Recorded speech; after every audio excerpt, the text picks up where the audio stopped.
बिस्मिल्लाहि वल्हम्दुलिल्लाहि वस्सलातु वस्सलामु अला रसूलिल्लाह व अला आलिहि व अस्हाबिहि व मन वला व बाद फ़क़द क़ालल्लाहु तआला फ़ित-तंज़ीलिल अज़ीज़ व फ़ुरक़ानिहिल क़दीम अऊज़ु बिल्लाहि मिनश शैतानिर रजीम बिस्मिल्लाहिर रहमानिर रहीम सुम्मा जअलनाका अला शरीअतिन मिनल अम्रि फ़त्तबिअहा व ला तत्तबि' अहवाअल्लज़ीना ला यअलमून सदक़ल्लाहुल अज़ीम।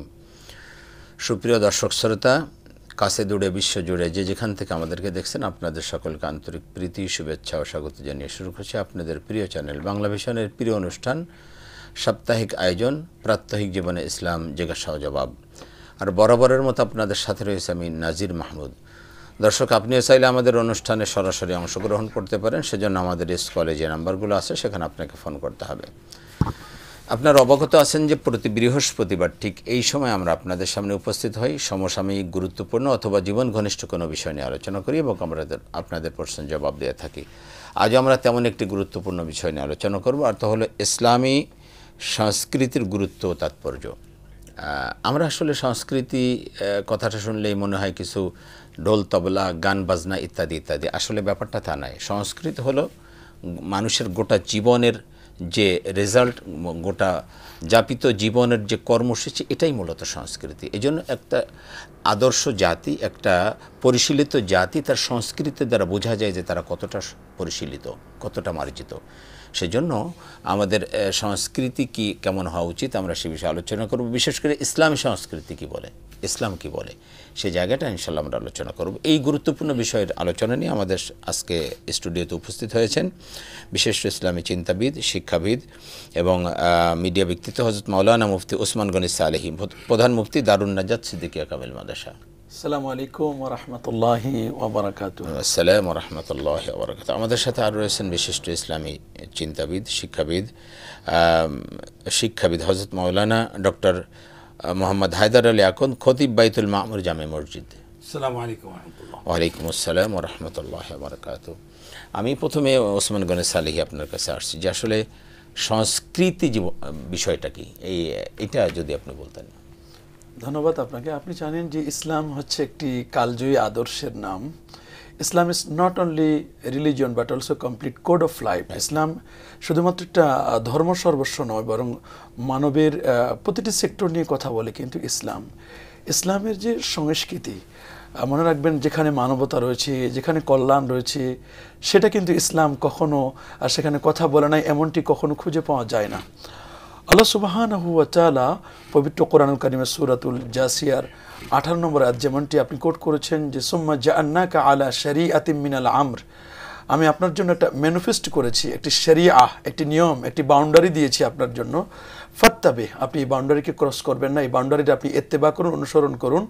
ওয়ালা তাত্তাবে আহওয়া আল্লাযিনা লা ইয়ালামুন, যারা ইসলামী সংস্কৃতি সম্পর্কে, শরিয়াত সম্পর্কে, ইসলামের ম্যানিফেস্ট সম্পর্কে জানে না, আপনি তাদের পথে কখনো চলবেন না বা আপনি তাদেরকে কখনো অনুসরণ করতে পারেন না। আমরা যদি বলি যে সংস্কৃতি, আমরা বলবো সংস্কৃতি হচ্ছে একটি জাতির মেরুদণ্ড। আমরা বলবো সংস্কৃতি হচ্ছে একটি জাতির আইডেন্টিটি। একটি জাতি হিসেবে যদি পরিচয় দিতে চান, অফকোর্স আপনাকে সংস্কৃতির কথা আপনাকে জানতে হবে। সংস্কৃতি মানে হচ্ছে, আমরা জানি কালচার, আমরা এটাকে আরও এভাবে বলতে পারি, সংস্কৃতি মানে দ্যাট মিনস এটা একটা সিস্টেম, আমরা সিস্টেম বলবো।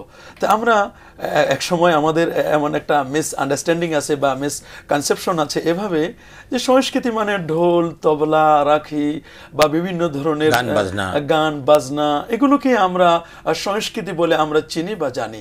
কিন্তু ইসলামের সংস্কৃতির অঙ্গনটি যে একটা সুবিশাল মহাসাগরের মতো, এটি আমাদের অনেকেরই কিন্তু আসলে অজানা।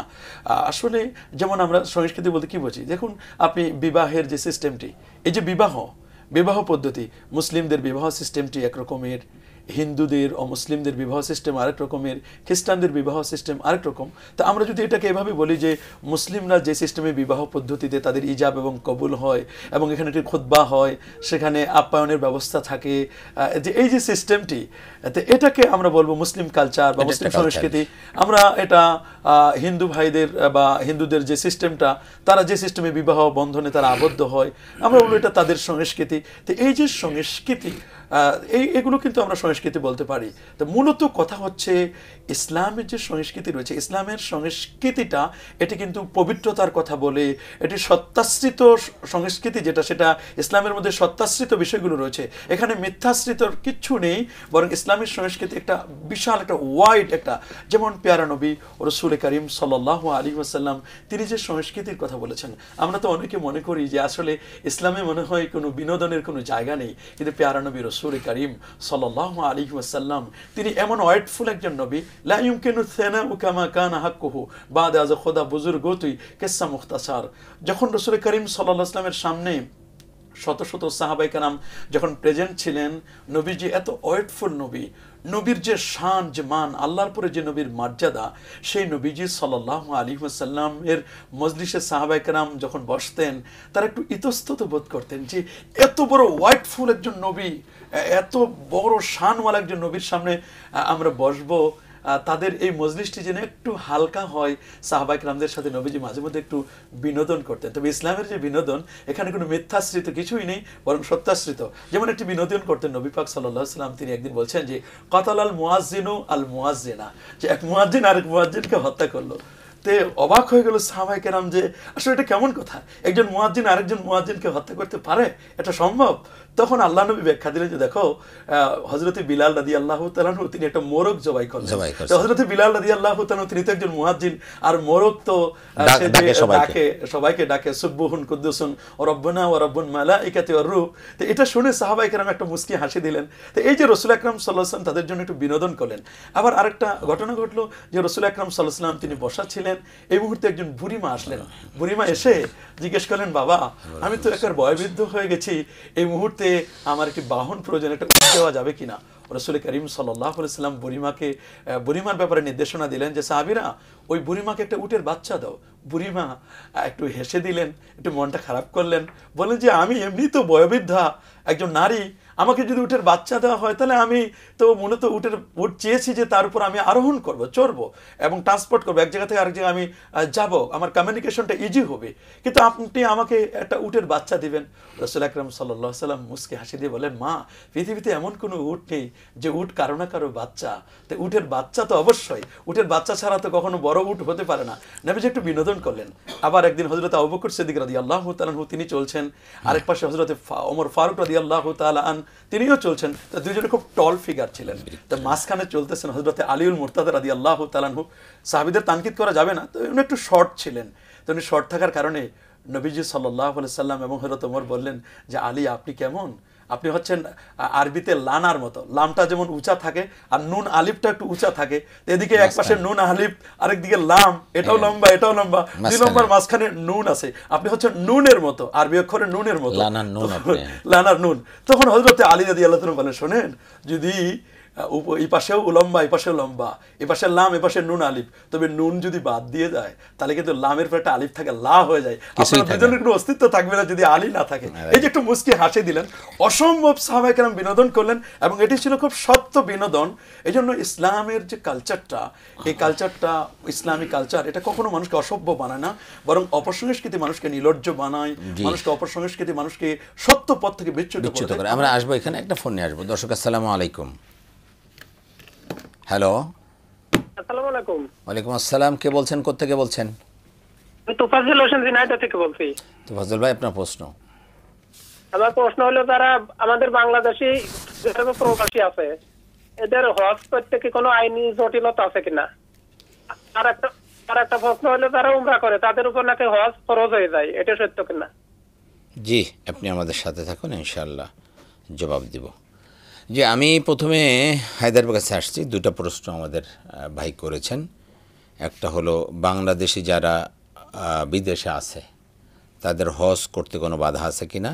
2 নম্বর হলো যারা উমরা করে, এরকম শোনা যায় যে যারা উমরা করছে তাকে অবশ্যই হজ করতে হবে। এই দুইটা বিষয় আপনি যদি একটু বলতেন। আলহামদুলিল্লাহ ওয়াসসালাতু ওয়াসসালামু আলা রাসূলিল্লাহ। মোবারকবাদ, ধন্যবাদ আমাকে এই মহতী প্রোগ্রামে কথা বলার সুযোগ দেওয়ার জন্য। মূলত যে দুটো প্রশ্ন এসেছে, প্রশ্ন দুটো উত্তর আমি দিতে পারি। আমার মনে হয় প্রধান মুফতি সাহেব আমাদের এখানে আছেন, উনি দিলে আর একটু ভালো হবে। মাশাআল্লাহ। আমি বরং এখানে আজকের যে আলোচ্য বিষয় চলছে সেই বিষয়ে একটু আলোচনা করি। সেটি হচ্ছে যে আমরা যে সংস্কৃতি নিয়ে যে কথা এতক্ষণ আমরা আলোচনা করতেছিলাম, যে সংস্কৃতি বলতে আমরা যে বিষয়টিকে বুঝি আসলে এই বোঝাটা আমাদের সঠিক কিনা। আমরা এই কথা স্পষ্ট করে জানি যে কোরআনুল কারীমে যে আয়াতটি আল্লাহ তাআলা আমাদেরকে আমাদের দ্বীন বিধানটাকে মজবুত করে দিয়েছেন সেটি হলো আল-ইয়াওমা আকমালতু লাকুম দীনাকুম ওয়া আতমামতু আলাইকুম নি'মাতি ওয়া রাদিতু লাকুমুল ইসলামা দীনা। দ্বীন ইসলামকে আল্লাহ তাআলা পূর্ণতা দিয়েছেন, সন্তুষ্ট হয়েছেন। অতএব পূর্ণতা মানেই হলো যে এখানে আর কোনো গ্যাপ নেই, অর্থাৎ মানব জীবনের যতগুলো বিষয় এখানে সংশ্লিষ্ট হতে পারে, সেটি সংস্কৃতি, শিল্প, কালচার বা অন্য কোনো বিষয়, কোনোটারই অপূর্ণতা নেই এখানে। আল্লাহ তাআলা সব বিষয়গুলোকে পূর্ণ করে দিয়েছেন। যেহেতু পূর্ণ করে দিয়েছেন, পূর্ণ করে দেওয়া মানে হলো যেখানে ইসলামে একটি সংস্কৃতির একটি সুন্দর একটি অবদান আছে এবং সুন্দর একটি ক্ষেত্র আছে, সেটা অস্বীকার করার কোনো সুযোগ নাই। এবং যে কথাটি আংশিক আলোচনাও হলো যে ইসলাম এটা নিছক কোনো বিনোদনকে সাপোর্ট করে না। ইসলামের বিনোদনগুলো হচ্ছে এমনই যে বিনোদনগুলো হবে সত্য আশ্রিত এবং যেই বিনোদনগুলোর মূল উদ্দেশ্য হবে আল্লাহ তাআলার সন্তুষ্টির বাইরে নয়। আল্লাহ তাআলার সন্তুষ্টি কোরআন সুন্নাহর সমর্থিত এর মধ্যে যে বিনোদনগুলো করতে গিয়ে মানুষ সাময়িক কিছুটা কর্মব্যস্ততার মাঝে কিছুটা পরিশ্রান্ত হওয়ার, কিছুটা বিশ্রাম নেওয়ার একটা সুযোগ পায়, কিছুটা ব্রেনটাকে একটু ফ্রেশ করার সুযোগ পায়, এই বিনোদনগুলো কিছুটা কখনো একটু শরীয়তের হুবহু নামাজ রোজা বা এরকম কিছু নয়, একটু এর থেকে হালকা, কিন্তু এটাও ইসলাম সমর্থিত। এটাও ইসলাম সমর্থিত, কারণ এখানে মিথ্যার কত সংস্পর্শ থাকে না, মিথ্যা থাকে না, অলিক কিছু থাকে না, এবং সুন্নাহ বিরোধীও হয় না, এবং আল্লাহর অসন্তুষ্টিরও কোনো কারণ হয় না। ঠিক তেমনি ভাবে এখানে মানবিক কোনো বিষয়গুলো সেখানে অপদস্থ হয় না বা পর্যদস্ত হয় না, অর্থাৎ কোনো অন্য কোনো মানুষের বিরুদ্ধে সেটা হয় না, কোনো জনগোষ্ঠীর বিরুদ্ধেও সেটা হয় না। সকলকে সম্মান রেখে যথাস্থানে সকলের সম্মান যথাযথ রেখেই যে বিনোদনটা করা হয় ইসলামী, সেটা ইসলামিক কালচার বা ইসলামী আপনার আমরা যেটা বলতে ইসলামিক কালচার। আমরা ইসলামিক কালচারের মধ্যে আমরা যদি দেখি একজন মানুষের মানে যাবতীয় কৃতকর্ম, যেটা আমাদের জীবনের প্রতিটি ক্ষেত্রেই তো আসলে আমাদের কালচার রয়েছে। আপনি কিভাবে খাবেন, আপনি কিভাবে ঘুমাবেন, আপনি কিভাবে টয়লেটে যাবেন, আপনি কিভাবে বাহনে চড়বেন, আপনি কিভাবে আপনার শিক্ষা জীবন পরিচালনা করবেন, এভরিথিং, এই প্রত্যেকটা জায়গায় কিন্তু কালচার আছে। আমরা যদি বলি যে আমরা ঘুম থেকে যখন উঠি তখন আমাদের একটা নতুন জীবন শুরু হয়। ঘুম থেকে ওঠার সময় আমাদের নতুন একটা প্রতিদিন আমাদের একটা নতুন জীবন শুরু হয়, এবং সেই জীবনটা শুরু করব আমরা কিভাবে। এই যে কালচার শব্দটা কাল্টিভেট থেকে এসেছে। কালচার যেটা গ্রিক শব্দ, যার মানে হলো কর্ষণ করা, চাষ করা।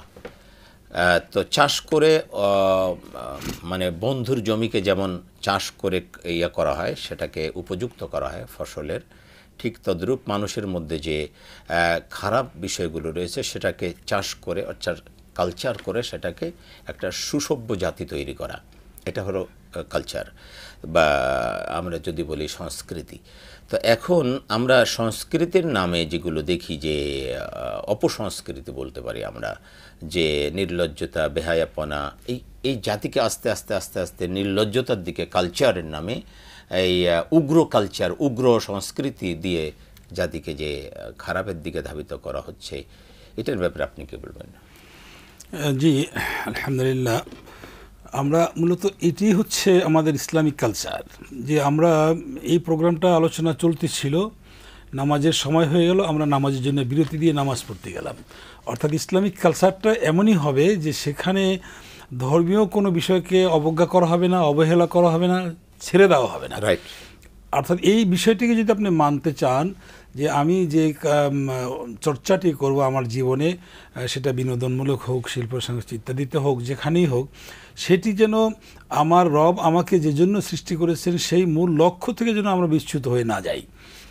এই লক্ষ্য থেকে বিচ্যুত না হওয়ার যে কালচারটি, এইটাই কিন্তু মূলত আপনি যে কালচার শব্দটির যে সংজ্ঞা আপনি বলতেছিলেন, যে মূলত একটি সভ্যতার উৎপত্তিই হয়, একটি সভ্যতার স্থিতিই হয় একটি কালচারের মাধ্যমে, সংস্কৃতির মাধ্যমে।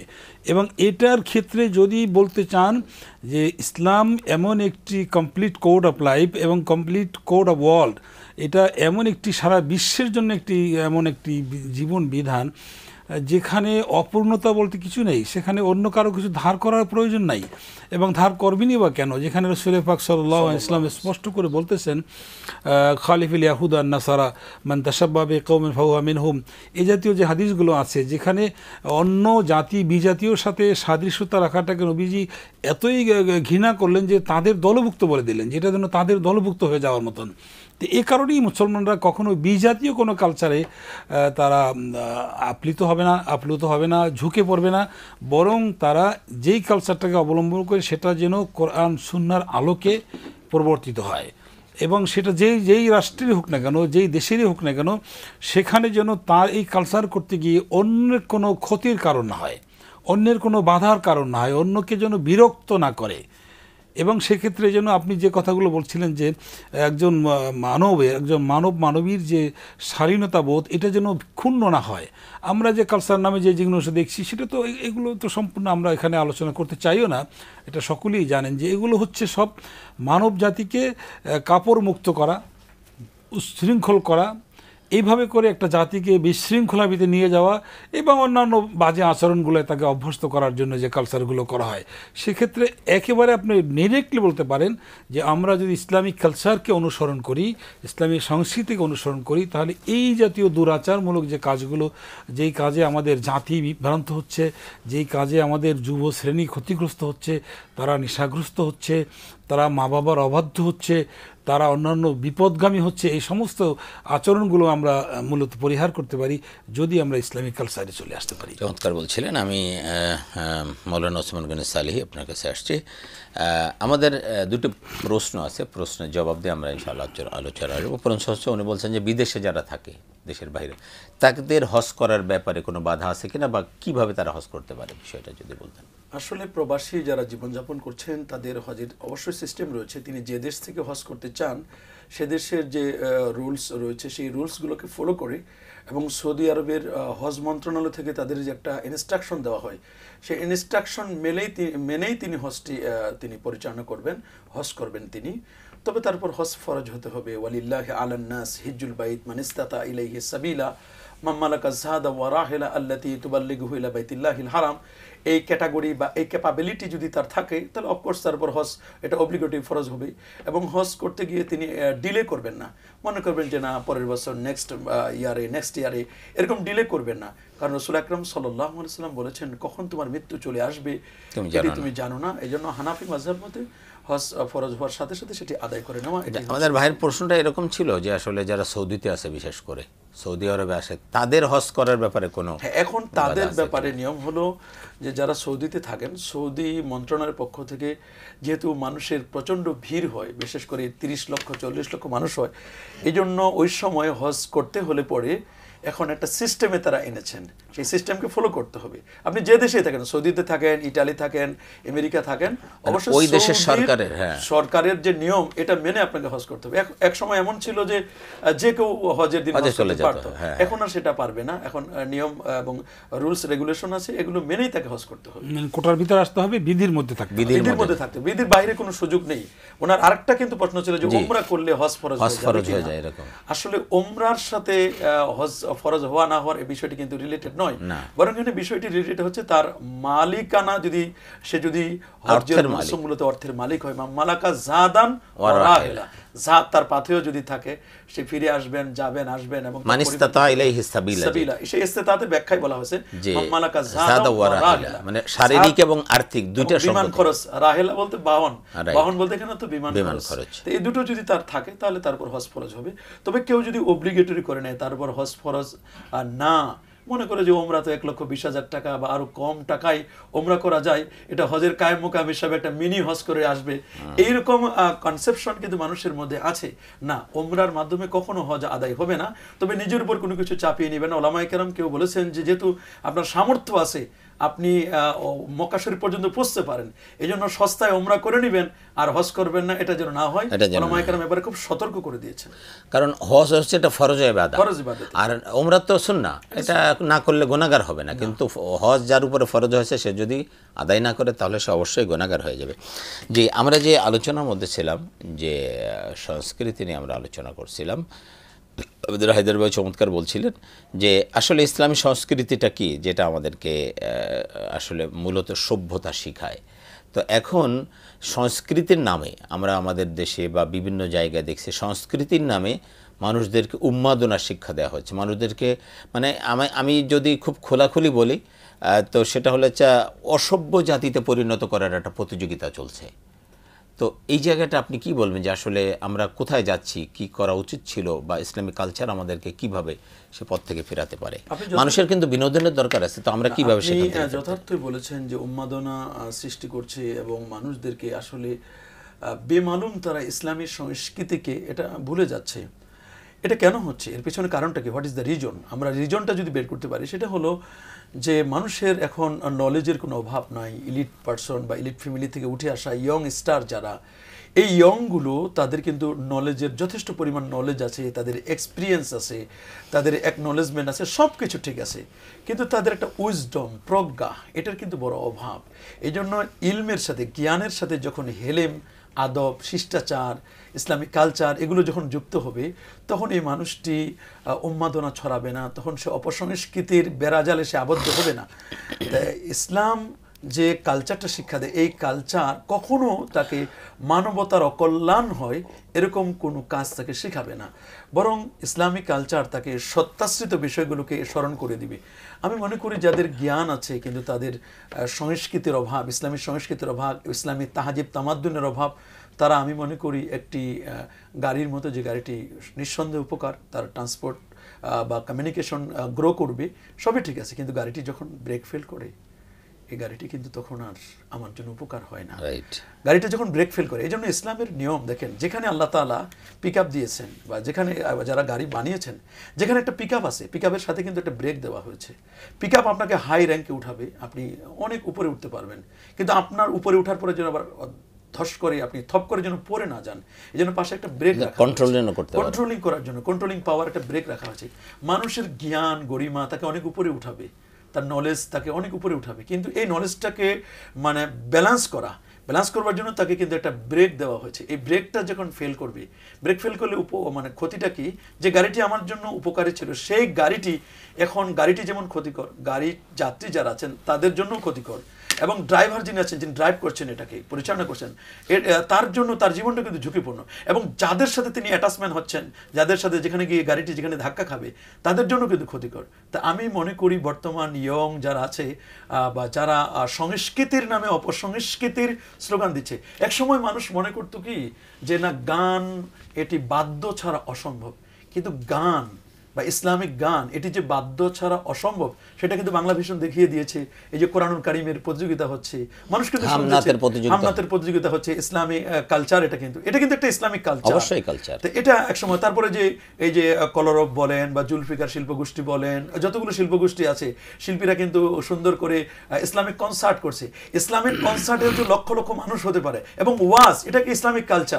আপনি ডক্টর মিজানুর রহমান আজহারির কথা বলেন বা আরো যারা ইসলামিক স্কলার রয়েছে, দেশি বিদেশি, আপনি নিজেও একজন ভালো বক্তা, আমারটা না হয় বাদে দিলাম, আমরা আরো যত আছে সারা দেশে যাদের কথা শুনে মানুষ লক্ষ লক্ষ মানুষ জমায়েত হতে পারে, ডক্টর জাকির নায়েক সহ আরো যারাই আছেন, যারা ইসলামিক স্কলার, মুফতি মেইনকে উনিও আছেন, কিন্তু বিদেশে উনি ইংলিশে লেকচার দেন, আরো যারা আছেন ইসলামিক স্কলার, যাদের ওয়াইড স্পেস রয়েছে, লক্ষ লক্ষ মানুষ কিন্তু তাদের ওয়াজ শোনার জন্য, তাদের ইসলামিক লেকচার শোনার জন্য কিন্তু জমায়েত হয়।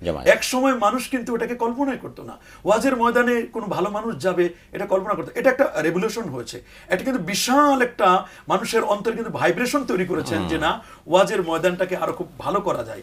এবং প্রত্যেকটি মসজিদে ইসলামের সংস্কৃতি, একসময় মানুষ মসজিদে আসতে চাইতো না, শুধুমাত্র নামাজটা পড়ার জন্য আসতো, কিন্তু আমরা মসজিদে যদি বিষয় ভিত্তিক আমরা যদি ওয়াজ ও নসিহত করি, তাদের কালচারগুলোকে যদি পরিবর্তন করে দিতে পারি, এটা কিন্তু আমাদের জন্য বিরাট একটি অফার, একটি সুযোগ রয়েছে। মনে করেন আপনি মসজিদের একজন খতিব, আমি একজন খতিব, হুজুর একজন খতিব, আমাদের কিন্তু পার্লামেন্টে যাওয়ার সুযোগ থাকলেও হয়তো বা আমরা সেদিকে যাচ্ছি না, কিন্তু আমাদের জন্য কিন্তু একসাথে বাংলাদেশে 4.25 লক্ষ মসজিদের 4.25 লক্ষ মিম্বারের কিন্তু 4.25 লক্ষ স্পিকার আমি মনে করি একসাথে কথা বলতে পারেন, এবং কোটি কোটি পুরো বাংলাদেশ আমরা মনে করবো বাংলাদেশের যারা মুসলমান 92% মুসলমান, কমপক্ষে এমনি এসে নামাজ না পড়ো কিন্তু জুমার দিনের জুমার সালাতটা কিন্তু তারা। এখানে আরেকটা বিষয় হলো এইখানে জুমার যে কালচারটা বললেন, এখানে কিন্তু সব শ্রেণীর মানুষ থাকে, সব শ্রেণী একদম মানে সচিব পর্যায় থেকে শুরু করে একেবারে হাই থেকে নিয়ে একেবারে রিকশাওয়ালা পর্যন্ত, up to bottom, up to bottom আমরা বলবো সব ধরনের মানুষ থাকে। আসলে কালচারটা কি, যেটা আপনি শুনে অবাক হবেন যে প্রফেসর ডি লা মার্টিন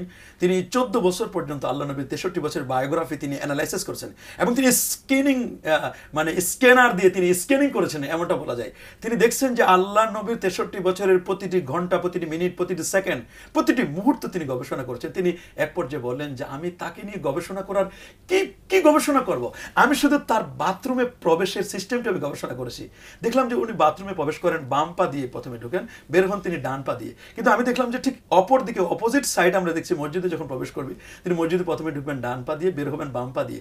তিনি বলেন এটা নিয়ে আমি গবেষণা করলাম, এবং যারা মমি বিশেষজ্ঞ, একজন মানুষের যখন মৃত্যু হয় আফটার ডে, তার ডেটের পরে, মৃত্যুর পরে আমি তাকে নিয়ে গবেষণা করলাম, এবং বড় বড় স্কলার যারা তাদেরকে জিজ্ঞেস করলাম, মমি বিশেষজ্ঞ যারা, তারা বলেন যে একটা মানুষ যখন ডান পা ওঠানো অবস্থায় কারো মৃত্যু হয় তার ডেড বডিটা সামনে পড়ে, বাম পা ওঠানো অবস্থায় যদি কারো মৃত্যু হয় তাহলে তার ডেড বডিটা পিছনে পড়ে। তো উনি চিন্তা করলেন যে একটা মানুষ যখন মসজিদে প্রবেশ করবে প্রথমে তো ডান পা উঠাবে, আল্লাহুম্মা আফতাহ লি আবওয়াবা রাহমাতিকা এটি বলবে, তা ডান পা ওঠানো অবস্থায় যদি কারো মৃত্যু হয় তাহলে মসজিদের ভিতরে পড়বে। আবার মসজিদ থেকে যখন সে বের হবে, ফাইজা কুজিয়াতিস সালাহ ফান্তাশিরু ফিল আরদ, যখন বের হবে তখন তিনি বাম পা উঠাবেন। বাম পা উঠানো অবস্থায় যদি তার মৃত্যুটা হয় তার ডেড বডিটা সামনে পড়বে না, সেটা কিন্তু পিছনে পড়বে, সেটাও মসজিদে হবে। ঠিক সেম টু সেম আপনি অপোজিট সাইডটা কল্পনা করেন, আপনি যখন ওয়াশরুমে যাবেন, টয়লেটে যখন যাবেন, প্রথমে আপনি বাম পাটে দেবেন, এই অবস্থায় মৃত্যু হলে কিন্তু আপনার ডেড বডি টয়লেটে পড়বে না, পিছনে পড়বে। আপনি বাথরুম সারা পরে গোফরান আঁকা নবীজি তো দোয়া পড়তেন, দোয়া পরে যখন বের হবেন তখন কিন্তু কোন পা দিবেন? ডান পা দিব। ডান পা অবস্থায় যদি আমার মৃত্যু হয় আমার ডেড বডি কিন্তু পিছনে পড়বে না, সেটা কিন্তু বাইরে পড়বে। তা রাসূল আকরাম সাল্লাল্লাহু আলাইহি ওয়াসাল্লাম কত সংস্কৃতি মানাচ্ছিলেন যে উম্মতের মুসলমানের একজন মানবতার জন্য কি কল্যাণকর কাজ করেছেন, যে একটা মানুষের মৃত্যুটা যেন মসজিদের ভিতরে হয়, ওয়াশরুমে টয়লেটের জন্য না হয়। কি সংস্কৃতিটা নবীজি শিক্ষা দিয়েছেন, ওয়াকসিল ইয়াদাকা কাবলা তোয়ামিন। যে এখন ইউরোপিয়ান বিভিন্ন রেস্টুরেন্টে আপনি দেখবেন লিখে দিয়েছে যে খাওয়ার আগে তুমি হাত ধুয়ে খাবে। নবীজির যে এই আদর্শ কিভাবে নবীজি শিক্ষা দিলেন, ইউরোপিয়ানরা এখন অবাক হয়েছে। কারণ একজন ড্রাইভার তাদের মারা গিয়েছিল একটা হোটেলে খাবার খেতে গিয়ে, জিজ্ঞেস করা হলো তোমাদের হোটেলে কোনো প্রবলেম ছিল কিনা, কোনো পয়জন মিশিয়েছে কিনা, না। তারা ওটাকে এক্সপেরিমেন্ট করে দেখলেন, যে না, এক্সপেরিমেন্ট করে দেখা গেছে যে এই ড্রাইভার চাক্কা খুলেছিল, চাকার মধ্যে একটা সাপের বিষের প্রয়োগ ছিল, সেখানে রাস্তা দিয়ে সাপ মরে গেছে, সেখানে মরে যাওয়ার কারণে সেই চাকা যখন এসছে, চাকা পাঞ্চার হয়েছে, চাকা খোলার সময় তার হাতের মধ্যে বিষ লাগিয়েছিল। তো এই বিষটা, সাপের বিষ লেগেছিল, এই বিষটা লাগার কারণে সে তো হাত ধুয়ে খায় নাই, হাত ধুয়ে না খাওয়ার কারণে এই বিষটা যখন খাবারে গেছে, খাবার থেকে তার স্টোমাকে গেছে, লোকটি কিন্তু মারা গেল। তাহলে এই যে নবীজির যে সংস্কৃতি, ওয়াকসিল ইয়াদাকা কাবলা তোয়াম, খাওয়ার আগে হাত ধুয়ে খাবে। একটা মানুষ মারা গেলে আমরা কি করি? আমরা এতিমখানায় ছাত্রদেরকে সংবাদ দিই যে কোরআন মাজিদ খতম করতে হবে, কেউ জানাজার কাফনের কাপড় কিনতে যায়, আবার কেউ কবর খনন করতে যায়। কিন্তু অন্যরা কিন্তু তা নয়, তারা কিন্তু 111-এ ফোন দেয়। আমরা যেমন 999-এ ফোন দিয়ে বিপদে পড়লে, ওরা 111-এ ফোন দেয়। বিশেষ করে জাপান, জার্মানি 1-এ ফোন দিয়ে ওরা লাশটাকে, ডেড বডিটাকে নিয়ে যায়, এবং নিয়ে গিয়ে তারা বিউটি পার্লারে নিয়ে যায়।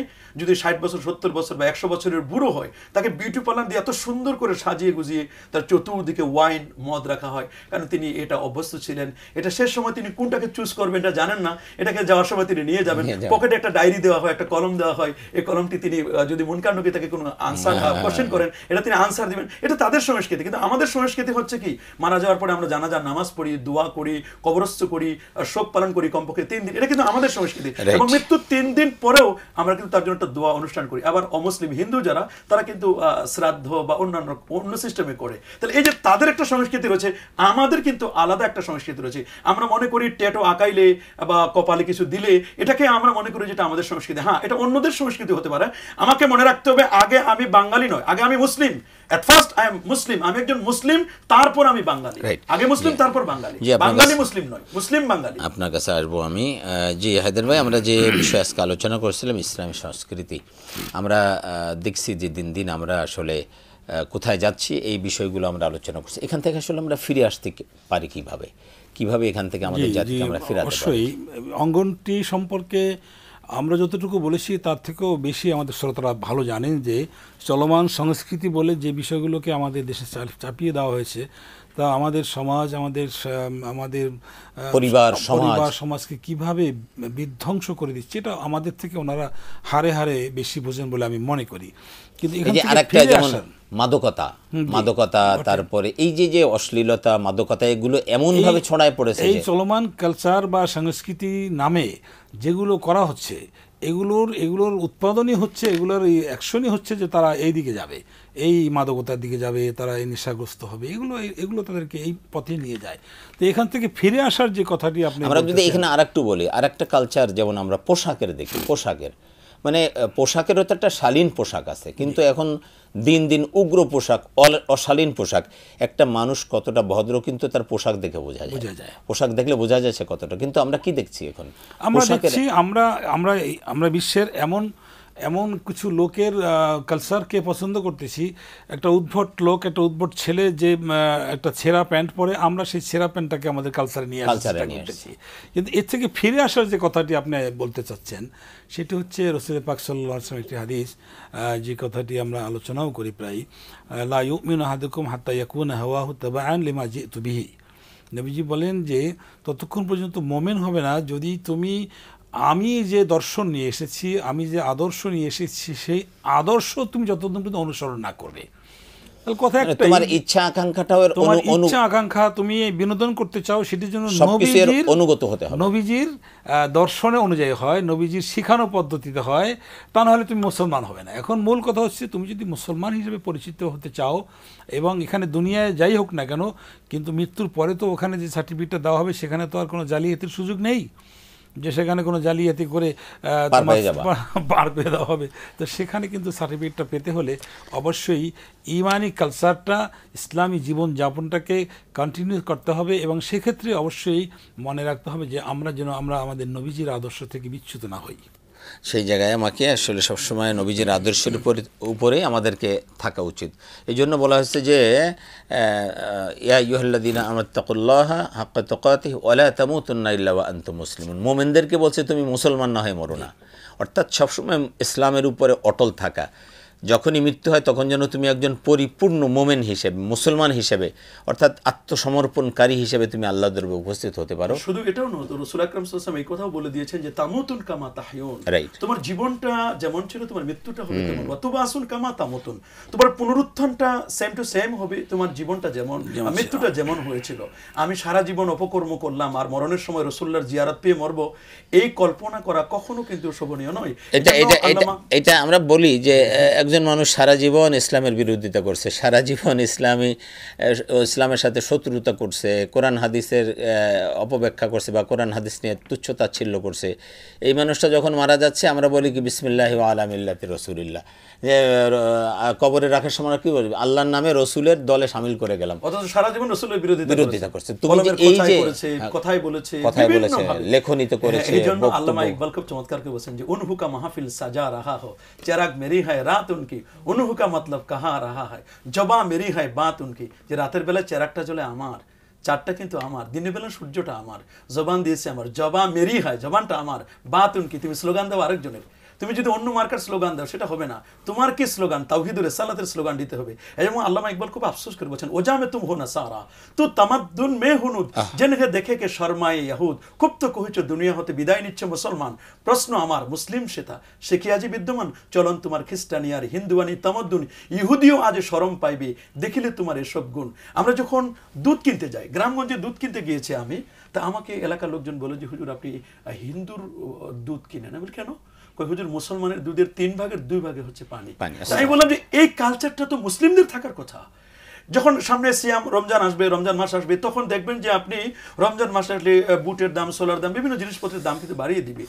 অথচ অন্য ধর্মের যারা ইহুদি খ্রিস্টান বলেন, তারা কিন্তু বড়দিন উপলক্ষে তারা প্রোডাক্টের মধ্যে ছাড় দেয়। আপনি বড়দিন না, রমজান উপলক্ষে আপনি ইউরোপ আমেরিকাতে ছাড় দেয়। আমাদের সময় বেশি নেই, আপনি যদি সংক্ষেপে। এই কালচারটা যেখানে মুসলমানদের থাকার কথা, সেই কালচারটা আমরা কেমন যেন অন্যদের মধ্যে দেখতে পাচ্ছি। এটা খুবই কিন্তু দুঃখজনক।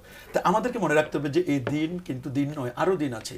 কেউ তো দুনিয়ার চিত্রটাকে বলছেন যে নো চিন্তা ডু ফুর্তি, এটা চিন্তা করার কিছু নাই, এটা ফুর্তি করো, আইসো माशरत के लिए ये दुनिया नहीं याद रख तू बंदा है तू मेहमान ही আমাদেরকে ইয়াদ রাখতে হবে স্মরণ রাখতে হবে যে আমরা দুনিয়াতে কিন্তু মেহমান হিসেবে আসি নাই আমরা কিন্তু আল্লাহ পাকের বান্দা বান্দার কাজ হচ্ছে কিন্তু আমাদের বন্দেগী করা তো যদি আপনি মনে করেন দুনিয়াটা কেউ বা বাটে হলদি মরিচ কেউ বা রাধে ভাত কেউ বা বলে ধুত্তুরি ছাই পুড়িয়ে গেল হাত কেউ বা রাধে কেউ বা বাটে কেউ বা আনে পানি কেউ বা সাজে নানা আর কেউ বা সাজে নানি ছোটকালে যে আমরা কবিতা পড়েছি সেই নানা নানির দেশ মনে করে যদি মনে করেন যে না আমার জীবনটা আমি গা ভাসিয়ে দিব এরকম একজন অ্যানথ্রাক্স রোগের যিনি টিকা আবিষ্কার করছেন উনিও কিন্তু প্রায় 94 বছর তিনি বেঁচে ছিলেন একজন বড় মাপের পণ্ডিত উনি বলছেন আমি আমার জীবনে মাত্র 3 দিন গোসল করেছি বলে তাও আমার ইচ্ছার বাহিরে তাই জিজ্ঞেস করা হলো যে আপনি 3 দিন কেন গোসল করলেন বলে যেটা আমার ইচ্ছার বাহিরে গোসল করে ফেলেছি আমি কিন্তু আমি কখনো গোসল করতাম না না মুসলমান এটা নয় বরং মুসলমান যখন অপবিত্র হবে তখনই গোসল করবে এটা হচ্ছে ইসলামের শিক্ষা ইসলামের কালচার হচ্ছে এটাই ধন্যবাদ আপনাকে অনেক চমৎকার বলছিলেন আমি ডক্টর হায়দার আলী আপনাকে একদম 30 সেকেন্ডের মধ্যে আমাদের আজকের বিষয়ের উপর বলবেন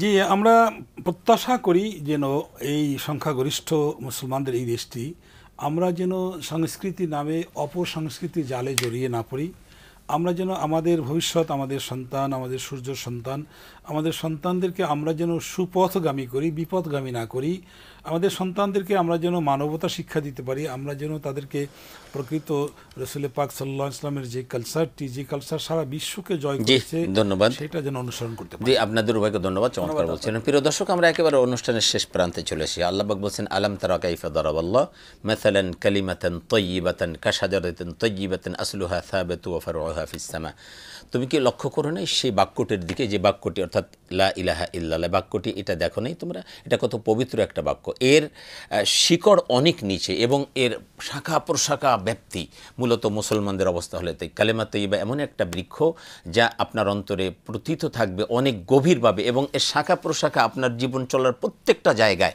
এর পদচারণা রয়েছে আপনাকে শিক্ষা দিয়েছে আপনি কীভাবে চলবেন সব জায়গায় কিভাবে আপনি আল্লাহর আনুগত্য করতে পারবেন রসুলের আনুগত্য করতে পারবেন এই শিক্ষা কিন্তু ইসলাম আমাকে দিয়েছে আপনাকে দিয়েছে সুতরাং আসুন আমরা এবং আমাদের পরবর্তী প্রজন্ম যেন এর উপরে চলতে পারি এরকম একটা পৃথিবী যেন আমরা রেখে যেতে পারি এমন একটা সমাজ এমন একটা কালচার যেন আমরা গড়ে তুলতে পারি আল্লাহ পাক আমাদেরকে সেই তৌফিক দান করুন আপনাদের ইহকালীন পরকালীন কল্যাণ কামনা করছি এবং আগামী অনুষ্ঠানে আমরা আলোচনা করব শীতের মৌসুম হলো ইবাদতের মৌসুম ইনশাআল্লাহ সেই বিষয়ে আলোচনা শোনার আমন্ত্রণ জানিয়ে আজকের মতো বিদায় নিচ্ছি আল্লাহ হাফিজ আসসালামু আলাইকুম ওয়া রাহমাতুল্লাহি ওয়া বারাকাতুহু